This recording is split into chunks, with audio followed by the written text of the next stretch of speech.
नमस्कार।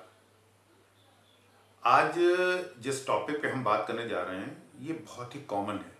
प्रायः लोग इससे पीड़ित होते हैं। कुछ डॉक्टरों के पास जाते हैं, कुछ नहीं जाते हैं, परेशान रहते हैं, घर पे इलाज करते हैं। जी हाँ, tail bone pen. Tail bone, जिसको हम लोग अपनी मेडिकल लैंग्वेज में कॉक्सिकोडाइनिया या कॉक्सीडाइनिया ये शब्द लिख के डॉक्टर पर्चे पे देते हैं। आज उसी के बारे में बात करेंगे। सबसे पहले टेल बोन होती क्या है? देखिए, हमारे जो स्पाइनल कॉर्ड होती है, जो गर्दन की ब्रेन की हड्डी से यहाँ से शुरू होकर नीचे तक जाती है, पूरी स्पाइनल कॉर्ड का सबसे नीचे का हिस्सा जो होता है वो थोड़ा सा बेंड होता है। उसको टेल बोन कहते हैं, क्योंकि पूंछ की तरह होता है।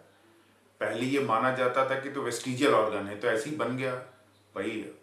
जिन जैसे हम लोग जानते हैं, मनुष्यों पहले बंदर थे तो बंदरों की पूंछ होती थी, तो आदमियों की पूंछ तो होती नहीं, तो वेस्टिजियल ऑर्गन है। लेकिन बाद में देखा गया कि नहीं, ऐसा नहीं है। इसमें बहुत सारी मसल्स अटैच होती हैं। उन मसल्स का काम होता है, उसको सपोर्ट करती हैं। और दूसरा, जैसे बैठते हैं हम लोग, तो बैठने पे ये एक ट्राइपॉड, ट्राइपॉड समझते हैं? ट्राइपॉड जैसे एक आपने देखा होगा ना, लोग वॉकर लेके चलते हैं जिसमें कि नीचे 3 पैर होते हैं, ऐसे करके जो सपोर्ट अच्छा देता है। या कैमरे में आपने देखा होगा ट्राइपॉड, शादी ब्याह में आपने देखा ना, कैमरे में लगे रहते हैं ट्राइपॉड, उसको ट्राइपॉड कहते हैं। ट्राइपॉड में 3 पैर जिसके हों।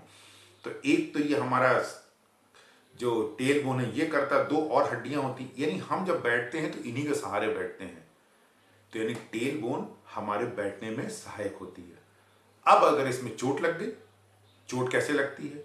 कभी कभी चोट लगती है, कभी कभी कुछ ऐसे बॉडीली चेंजेस होते हैं जिनकी वजह से भी हमें दर्द होने लगता है। मैं आपको बता रहा हूँ, जो सबसे कॉमन है वो चोट लगना है। जैसे हम स्लिप कर गए और स्लिप करके बैठ गए जमीन पे, तो यानी बैठने की पोस्चर आए, झटके से बैठे। और बैठने मैंने आपको बताया है कि टेल बोन एक सहायक हड्डी होती है जो कि बैठने में सहायक होती है। जर्क लगा, चूंकि बहुत मुलायम होती है, बेंड कर जाती है। बेंड कर जाती है, जो इससे मसल्स अटैच हैं वो स्वेलिंग हो जाती है उनमें। अब मसल्स में स्वेलिंग हो गई तो क्या होगा? पेन होगा, नेचुरली पेन होगा। चूंकि वो एरिया इतना फ्राइबल हो, क्योंकि हम लोग बैठते हैं, उठते हैं, भाई आदमी बिना बैठे कैसे काम करेगा?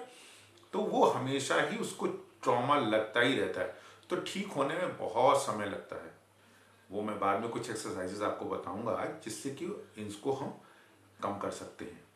तो एक तो कारण हुआ, गिर गए, चोट लग गई। दूसरा, प्रेगनेंसी। प्रेगनेंसी में जैसे कि हम जानते हैं कि थोड़ा साइज में वेरिएशन होता है। तो वेरिएशन होने से क्या होता है, नीचे लोड ज़्यादा पड़ता है, मसल्स पे लोड ज़्यादा पड़ता है, तो मसल स्ट्रेच करती हैं तो पेन हो जाता है। औरतों में ज़्यादा होता है, क्योंकि औरतों की जो पेल्विक बोन होती है ना, थोड़ी चौड़ी होती है। तो चौड़ी होती है, गैप ज़्यादा होता है, ज़्यादा प्रेशर पड़ता है।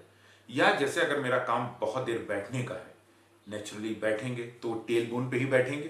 टेल बोन पे बैठने का काम होता है, उस पर होता है। कभी कभी ये देखा गया है, जो आजकल डाइटिंग करते हैं, एकदम से वेट लॉस हो गया, वजन कम कर लिया, तो क्या होता है, एकदम से वजन कम करने से हमारी मांसपेशियां कमजोर हो जाती हैं, तो भी ये दर्द होता है। अब ऐसा है, अगर दर्द हो गया तो इसका निदान भी होगा। तो कुछ दवाएं हम लोग देते हैं कि ये दवा खा लीजिए, सिकाई कर लीजिए, वो कर लीजिए। सिकाई कैसे करें? क्योंकि वो स्थान जो है वो बैठने पे ही प्रोमिनेंट होता है। जैसे हम खड़े होंगे हड्डी अंदर चली जाती है, तो हम सिकाई कर ही नहीं सकते। तो उसके लिए है कि हम बैठ के ही सिकाई कर सकते हैं, यानी तौलिया या कोई गर्म कपड़ा जिसपे कि गर्म करके हल्के कपड़े पहन के उसको रख के बैठे तो सिकाई होगी। एक तो ये होता है। एक सिट्स बात होता है, जैसे कि एक टब में गर्म पानी करके और फिर उसमें ऐसे बैठें कि धड़ से ऐसे कमर से करके पैर बाहर करें, तब जो बैठने का पोस्चर होगा तो भी इसमें सिकाई होती है। ये तो तरीके होते हैं, दवाएं हैं, सिकाई है। इसके अलावा कुछ एक्सरसाइजेस हैं। अभी आप देखिए कि कैसी कौन कौन सी एक्सरसाइजेस हैं जिनकी वजह से ये दूर हो सकता है। ठीक है।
अच्छा, इसमें आपके मन में बहुत सी शंकाएं होंगी, सवाल होंगे कि कैसे ये हमारा ठीक नहीं हो रहा, तो आप पूछ सकते हैं कमेंट सेक्शन पे, आप सवाल पूछिए, मैं आपको उत्तर दूंगा। ठीक है। मैं डॉक्टर पीयूष मिश्रा, नमस्कार।